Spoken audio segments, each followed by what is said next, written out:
I remember when I got into the business, they always said that don't let your why be the reason that, be what stops you from having success in this business. And of course, my daughter was my why in this business. And I came in, I really ran with the opportunity, and after 13 months, I hit the position, and it did take a lot of sacrifice. It took a lot of help with my parents. There were a lot of days that are very hard, especially being a mom and trying to balance being a mom that can have all the time in the world with my daughter, but also really, doing well in the business. There were a lot of sacrifices in the beginning. There were a lot of days where, I wasn't the one that was able to really be able to, cook dinner for her. I wasn't the one that was able to, do her homework. But, I worked really hard with the opportunity, and after 6 months, I left my job.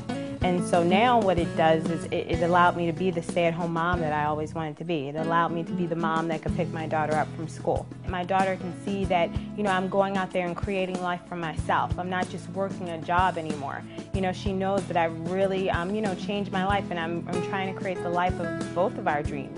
The one thing that I really want my daughter to learn from this opportunity with business ownership is that you can really have any type of life that you want. That's the one thing I really want to instill in her. I want the world to be a huge world for her. Not a world where she just goes to school and then, goes to college and it's just, you work for someone else. I want her to live a fulfilled, rich life. I want her to travel. I want her to have absolutely every opportunity there is to have.